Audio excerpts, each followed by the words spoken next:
a ver si lo podés aclarar, es si el municipio o la provincia tienen derecho a imponer restricciones al derecho de propiedad, y en el caso, por ejemplo, de Bahía Blanca, que vos mostraste esas 6 manzanas, 8 manzanas, esa tira, es decir, si a través de imponer o de alguna manera presionar al propietario sobre imponerle una cierta restricción al uso de la tierra, sería justamente las condiciones para controlar el posible exceso en la valorización que pretende el propietario. Es decir, creo que sería quizás el método razonable, constitucional. Sí, yo, a ver, no me gusta poner mucho las palabras imponer o presionar, pero tampoco el Estado puede seguir siendo el tonto, ¿se entiende? Es decir, entonces me parece que hay que ser razonable en cuestiones de equidad. Es decir, yo de repente he dimensionado para ver cómo funciona la presión tributaria, supónganse a nivel hectárea. Entonces, una hectárea de empresa multinacional, con una hectárea de vivienda de barrio que está al lado de la empresa, con otra que es sector medio, sector alto y sector... Y el que menos paga termina siendo la empresa. ¿Me explico? O esto que yo les contaba de la presión sobre los muertos y la gran rentabilidad económica que no le cobramos. Me parece que hay unas cuestiones de lógica, no es de presionarle porque te vas a hacer la cuestión concreta es si realmente se puede imponer a partir del municipio una codificación especial. Entonces, de alguna manera, el suelo va a valer menos. El suelo se actualiza por ahí cada 10 años. Entonces, las áreas donde se requiere, aparte saben cómo se actualiza, ¿no? Se junta un grupo de personas vinculadas a los desarrollos inmobiliarios y definen cuál es el precio, con lo cual el barrio pobre vale mucho y la zona buena vale poco, ¿sí?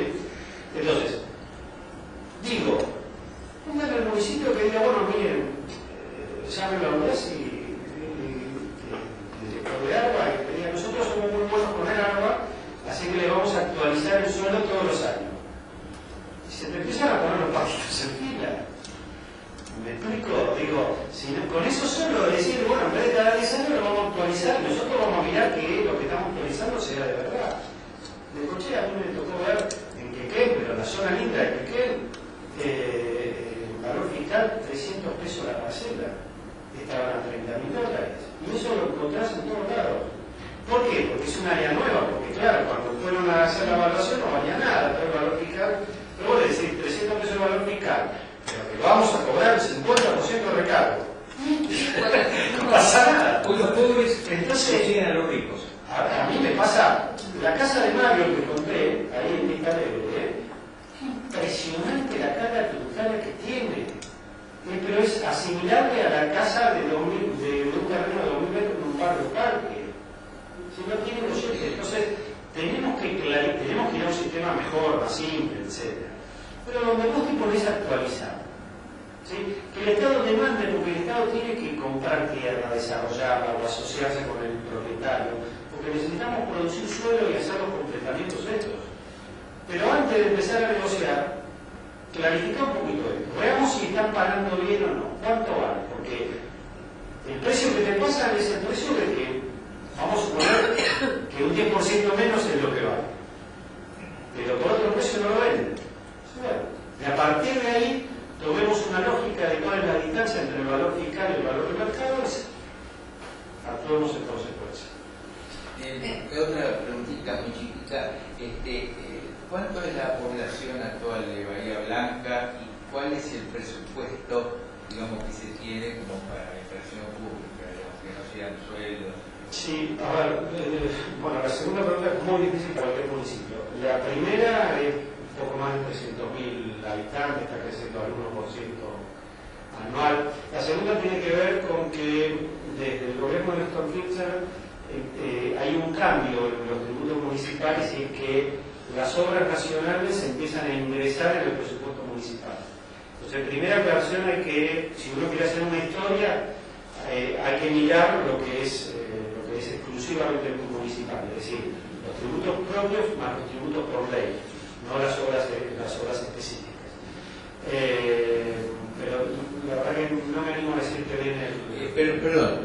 nacionales son, digamos, de alguna manera el gobierno nacional determina que va a ayudar o va a aportar, pero es medio como aleatorio. Sí, pero muchas veces hoy cuando dicen cuál es el presupuesto, hay distintas maneras de tomarlo, entonces los números pueden ser, muchos te dan el presupuesto como se vota en el Consejo y en el Consejo se lo está votando, y es lo que trataba de explicar, con las obras que incluyen Nación. Eso muchas veces, eso obviamente hay que observar. Lo que hay que mirar es el presupuesto, que son los tributos propios, o sea, los recursos propios, más los recursos coparticipables, tanto de provincia como de Nación. Ese es el que va.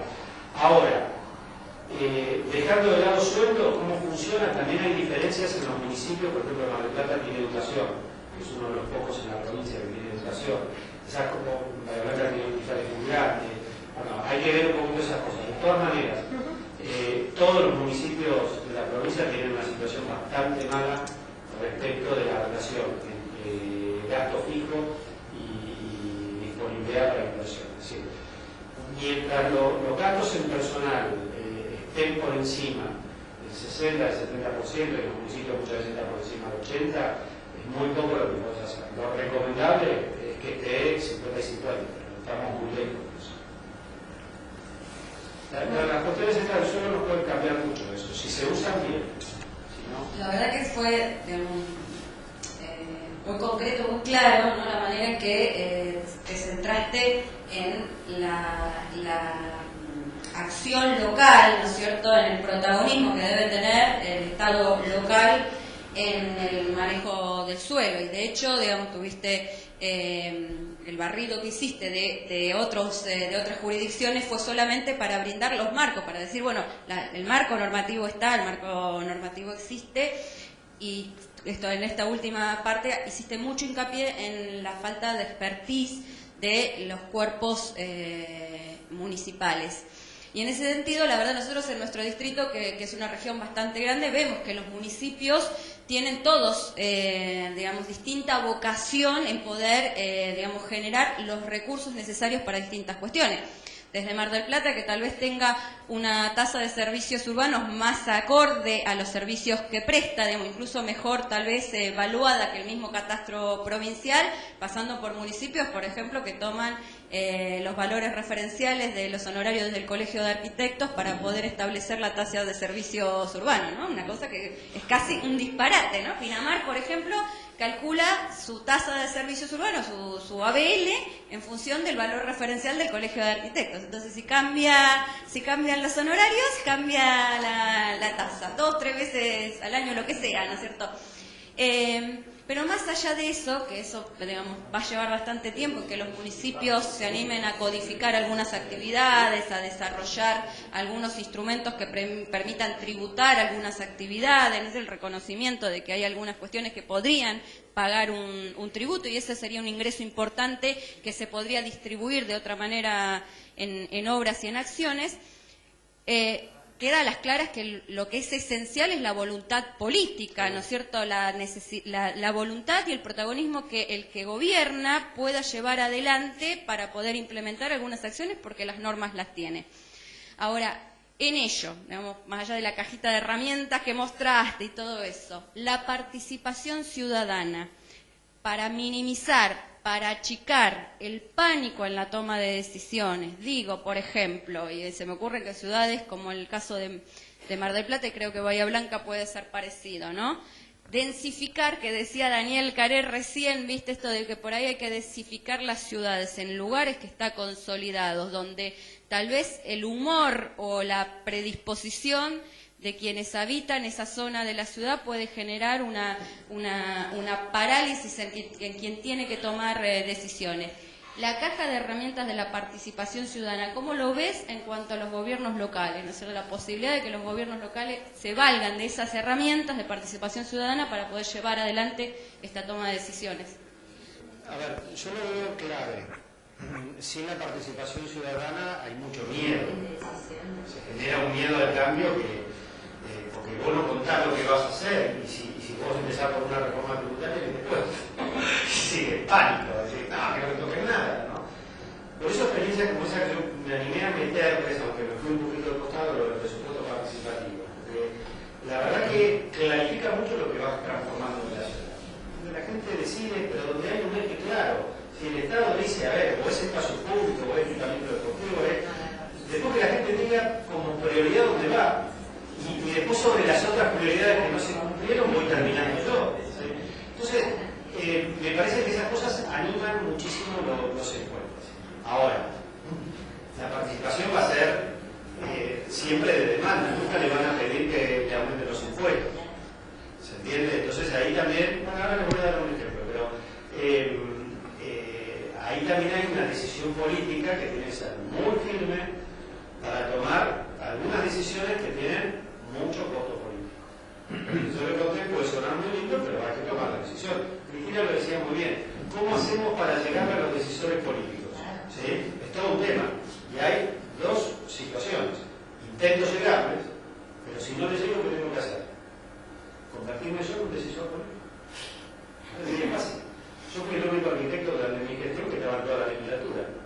¿Sí? Pero ¿saben lo que era poder hablar con mis colegas senadores de los temas de urbanismo?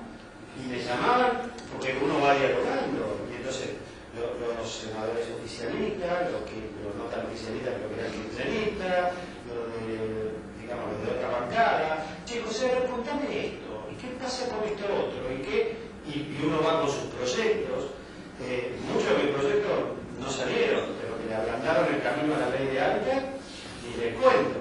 Yo le pedía el 10% de cesión de tierra para todo desarrollo urbano, cuando vino la ley de hábitat con menos. Las discusiones me tocaban a mí, ¿no? Pero teníamos muy trabajado el tema. Bueno, yo creo que debe ser una estrategia del Colegio de Arquitectos colocar arquitectos también y capacitar a esos arquitectos en los temas de políticas públicas, no a que actúen en defensa de los intereses de los arquitectos, para eso está el colegio, sino que actúen en defensa de la ciudad. ¿Sí?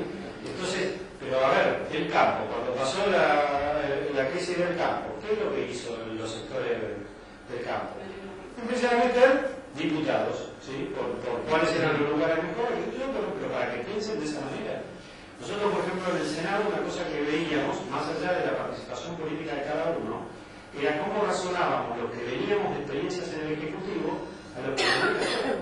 Y entonces nos juntábamos muchas veces en ese sentido con senadores de distintas bancadas, porque los que teníamos experiencia en el Ejecutivo sabíamos qué cosas teníamos que arreglar, por ejemplo, de la ley de municipios o de otras, ¿sí? O sea, hay otras lógicas. Entonces, me parece que hay que dejar de preocuparse por comunicarle al decisor y empezar a ponerse en decisor. Un comentario con relación a lo que dijo la Julia. A mí me parece que hay una gran desconexión entre lo que pregunta Daniel y la participación ciudadana. Porque, todos nos compramos cosas que no usamos para nada, ¿no? Y este sueño de la chica que se va con el plan Procrear a la lona, es un sueño que todos tuvimos una vez y todos tenemos. Entonces, la participación ciudadana nos lleva hacia la desubicación. Alguien tiene que tamizar la participación ciudadana para informar un poquito más, y ahí sí está el tema de los arquitectos y los urbanistas, porque si vos dejas la participación ciudadana, nada te lleva hacia la densificación. Todos queremos irnos a vivir al campo. No, pero al revés, mirá lo que te estoy diciendo. Yo creo que hoy por hoy, en cualquier equipo técnico municipal te reconocen que es necesario densificar las ciudades porque es una manera más racional de poder solventar, sustentar una ciudad. Ahora, esas decisiones ¿Tu tía qué dice? ¿Tu tía qué dice? No, escuchá lo que te digo. Esas decisiones no pueden ser implementadas desde el Ejecutivo sin estrategias de participación ciudadana que terminen avalando la decisión. Porque si no, lo único, si vos vas a comunicar una decisión que toma el gobierno, lo primero que vas a tener es al grupo de vecinos de esa zona en contra porque no conocen qué es lo que querés hacer, qué es lo que tenés que hacer y cuáles son las condiciones que originan esa decisión. El problema es la participación ciudadana de ciudadanos que no tienen los elementos No, yo no digo para... A ver, no la participación ciudadana espontánea, sino aquella que tiene que darse a través de las decisiones que querés pretender llevar adelante. Claro, el tema con la participación ciudadana a mí me encanta los trabajos de participación, aunque les puedo asegurar que cansan un montón, ¿no? Pero desde el Estado lo que uno debe asegurar en tema de participación ciudadana es cuál es la metodología que se implementa, para que esa metodología, en primer lugar, sea lo menos contaminada posible y lo más sana para la gente, para que pueda tener algún resultado. Ahora, si vos decís, vamos a hacer una reunión de un día, lo que vas a tener es no una participación, sino más que nada una catarsis. Te van a ir, te van a llenar la cabeza del problema. Si vos haces algo como esto que yo mostré, el presupuesto participativo, que es un proceso de participación de 3 meses, en esos 3 meses lo que empezás a ordenar son ideas, son propuestas, pero en función de un corto plazo, o sea, una visión de corto alcance, ¿sí? Un año, ¿sí? Pero lográs empezar a acomodar un poco las cosas. Ahora, cuando vos haces un plan participativo, un plan estratégico participativo, que es un proceso que generalmente lleva 2 años en una ciudad, depende de una ciudad como Mar del Plata, pues lleva 2 años. Vos ahí tenés, en esa continuidad, la posibilidad de analizar y llevar adelante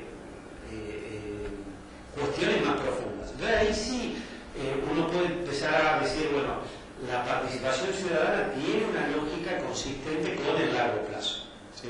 Pero insisto, depende del tiempo que le dé. No espere que por una tarde la gente resuelva, porque no.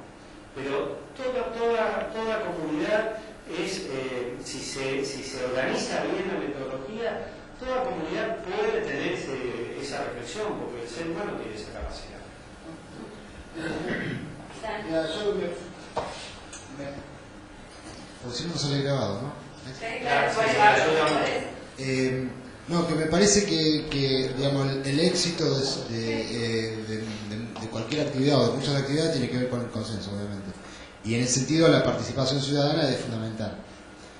Prueba de ello fue lo que pasó en los Canchita Bomberos, ¿no? Con el plan Procrear, digamos, el barrio enseguida frenó cualquier tipo de iniciativa a un proyecto que impulsaba densificación en un área de reserva para hacer viviendas.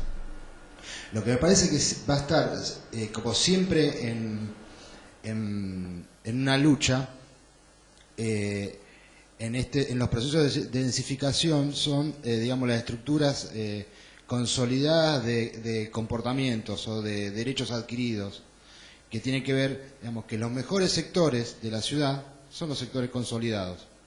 Entonces, los procesos de gentrificación que se producen cuando aparecen los problemas de densidad, nadie se va a querer ir. Entonces, obviamente la ciudad produce segregación en forma natural. El tema es cómo conducir estratégicamente eso, porque si no, no se va a resolver nunca. Digamos, me parece que, a diferencia de las ciudades europeas, que digamos tenemos como imaginario, nosotros en la universidad enseñamos esas cosas y decimos, hasta que se cuestiona muchísimo porque enseñamos cosas que después no se producen aquí, tienen una conciencia de lo colectivo muy diferente de lo que tenemos aquí. Entonces, el sueño, como vos decías, el sueño de la chica que se quiere ir a vivir a la casa propia, pero termina en un barrio suburbano, digamos, el tema es cómo resolver esa lucha entre los sectores, digamos, aburguesados, si querés llamarlo, o más consolidados, ante los nuevos requerimientos de suelo urbano. Entonces, a mí no se me ocurre cómo se puede generar nuevo suelo urbano dentro de los espacios consolidados. Bueno, yo mostré una foto que habla por sí sola, la que dice dentro del espacio aéreo. Claro, la puede recuperar ahí. Y mostré otras. De todas maneras, hay herramientas.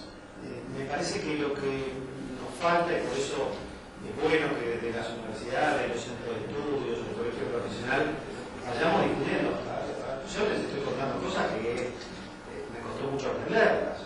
Sí, digo, a mí le va a pasar lo mismo. Que te vas a hacer un curso al lado, que te haces otro curso por internet, que te pasas estudiando, que haces laburo, te dedicas, digo, de alguna manera he tenido que dejar mi trabajo de arquitecto para poder dedicarme a estos temas, porque en un momento no podía manejar las dos cosas. Digo, entonces uno no pretende que todo el mundo actúe de esa manera, sino que, bueno, el que se dedicó a esto tenga oportunidades como esta, fantástica, para trasladar estas experiencias o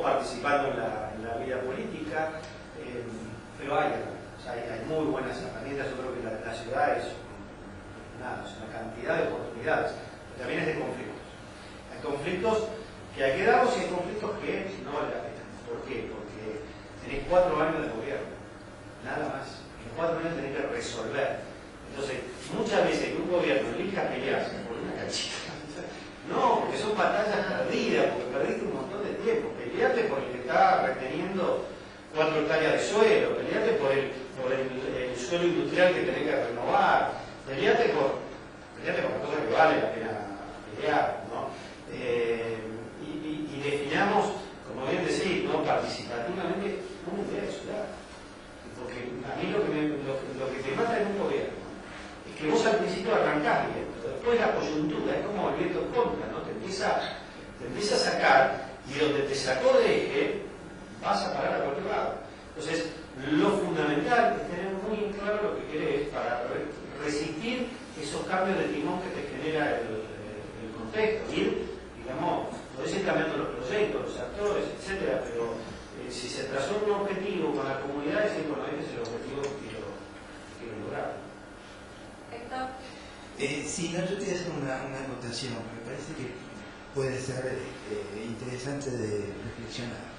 El tema de la densificación.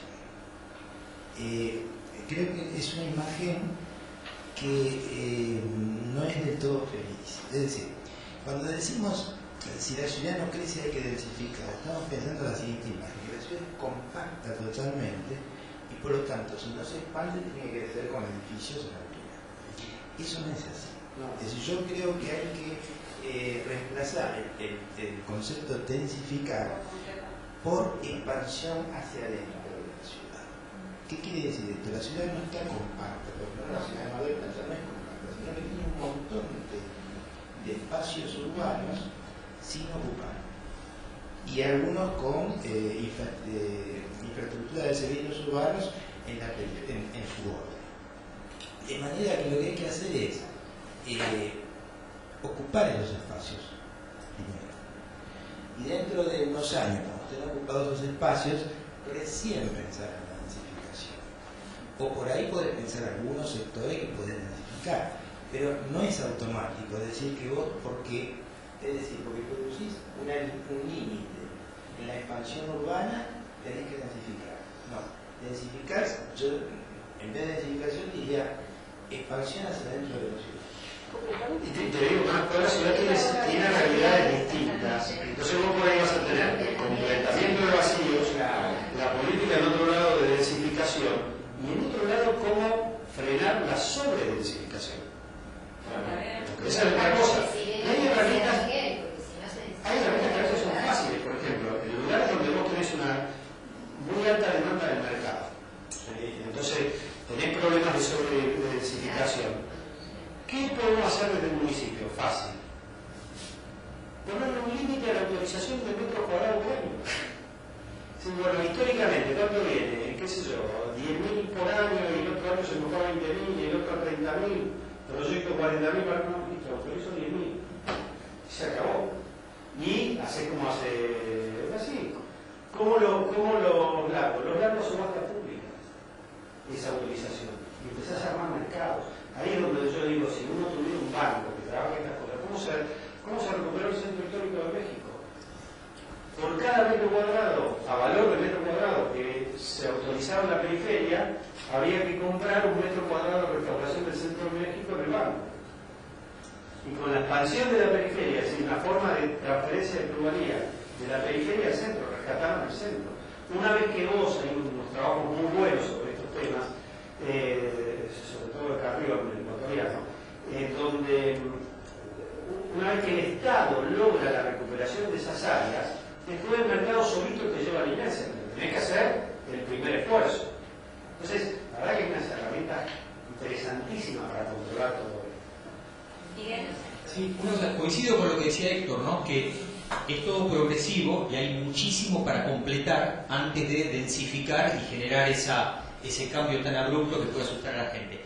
Cuando fue el lío en Buenos Aires, que a mí me pareció un mamarracho de Macri, cuando aparecieron con una pandereta en una esquina, una cacerola, y de golpe paró todas las obras de la ciudad de Buenos Aires, que me pareció una señal espantosa, era en Caballito Norte.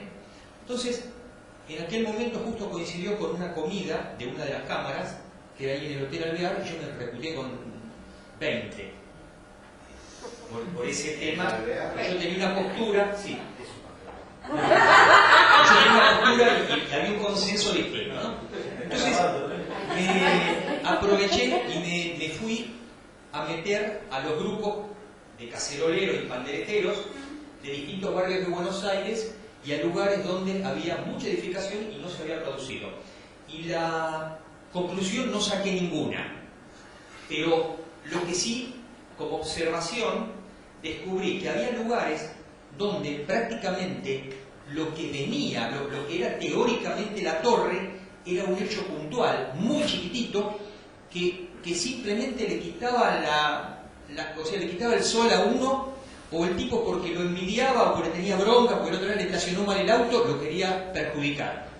Y en otros lados, donde realmente la gente no era consciente del desastre que le estaban haciendo, sobre todo en la traza, que podría tener un justificativo porque era la traza de expansión del metro, pero en lugares donde, pero ya, o sea, usando dentro del código todo, pero era un desastre lo que estaban haciendo, lo horrible que quedaba el barrio, y toda la gente estaba feliz, todo el mundo recibía esa porquería como una bendición del cielo.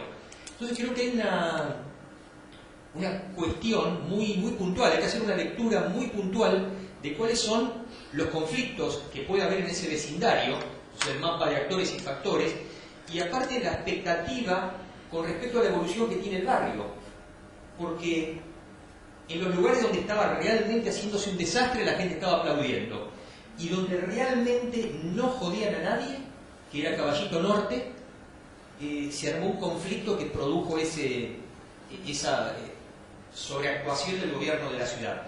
Entonces, no saqué ninguna conclusión. O sea, lo único que si a mí me tocara trabajar, lo que haría es, me metería mucho en entender primero cuáles son las expectativas y los problemas y las competencias y todo lo que hay en la micro. Porque después puede pasar cualquier cosa. Lo que pasa es que Porque además... la densidad que decía esto es un mito, porque en realidad las torres de Peli tienen menos densidad que una manzana de Barcelona típica. Pero una manzana de Barcelona típica es una manzana de ciudad y las torres de Peli van a ser un gueto dentro de la ciudad. Sí. Entonces, es un mito, o sea, no necesitas, aquí te digo esto, para darle densidad a una ciudad, no necesitas torres de Peli, necesitas 3-4 pisos de altura, eso.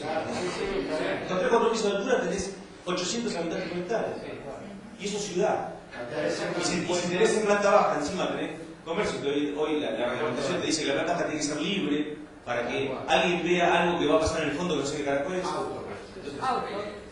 Bueno, pero aparte la densidad también puede ser el modelo en el que se construyó nuestra ciudad, ¿no es cierto? Fundamentalmente por, digamos, algunos periodos donde en un terreno hay 3 o 4 o 5 unidades funcionales, digamos, y de eso abunda que no tienen más de 2 pisos de altura. Y procesos urbanos pueden haber muchísimos, o sea, no solamente está el completamiento, digamos, la reelaboración esa que haces de la densidad, y pueden haber otros tantos y otros temas conflictivos también los hay, digamos, y el taller pasado, por ejemplo, que trabajamos el tema de patrimonio, digamos, ahí también se advertía conflictos latentes, ¿no es cierto?, respecto del manejo de la ciudad y lo que se considera, ¿no?, como patrimonio. Ahora, lo que yo digo es que un anuncio mal comunicado puede abortar una buena idea para la ciudad. Digo, el ejemplo que da Daniel de la canchita de los bomberos, digo, Daniel ahí esbozaba un predio que tenía una ordenanza municipal de hace algunos años donde estaba previsto el emprendimiento que se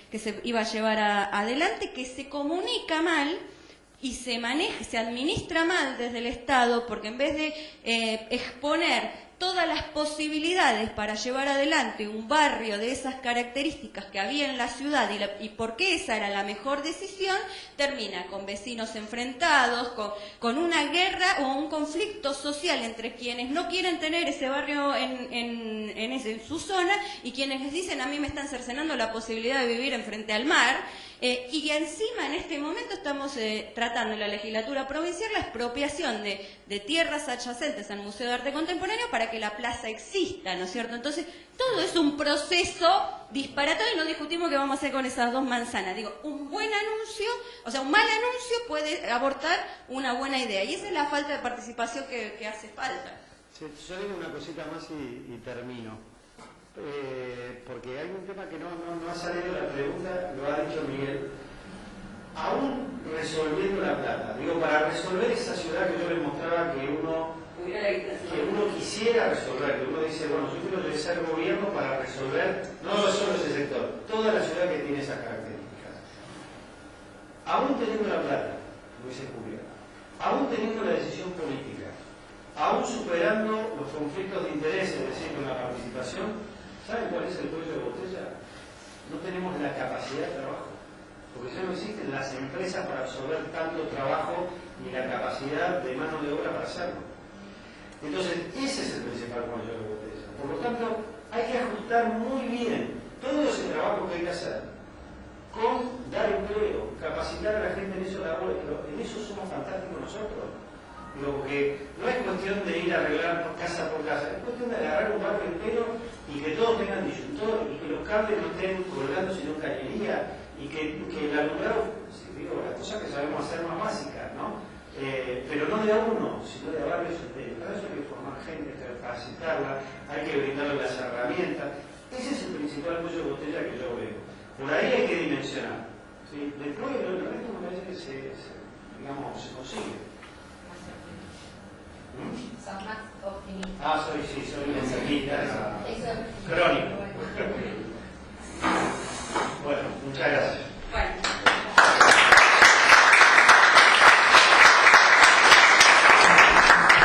Gracias a todos ustedes por haber venido. Nuevamente, la verdad que hay que felicitar a los coordinadores del Instituto de Estudios Urbanos, que aquí está presente la coordinadora de la zona norte, la arquitecta Diana Olivera, pero también Centro. Centro, ¿qué dije? No, Centro. pero es algo que me mandes a Pinamar, yo voy, ¿eh? No. En Pinamar la tenemos a la arquitecta Celeste Sicardi y en la ciudad de Necochea, en la zona sur, tenemos al arquitecto Martín Saracíbar. En conjunto, la verdad están llevando adelante este ciclo de talleres temáticos que nos dan la oportunidad de abordar estos temas. Nos quedan todavía pendientes el de medio ambiente y ciudad, que esperamos que podamos desarrollarlos en los primeros días de octubre. Y bueno, para cerrar el ciclo nos va a quedar el de participación ciudadana y ciudad, que esperemos que surjan otra vez estos temas y que cuenten con esta participación. Agradecemos la presencia acá del amigo del venezolano que viene además de Inglaterra y está cursando un trayecto académico en la Universidad Nacional de Mar del Plata, que para conocer Mar del Plata decidió venir al Colegio de Arquitectos y bueno, creemos que esto, espero que te lleve una buena imagen. Bueno, les agradecemos la presencia, así que muchas gracias.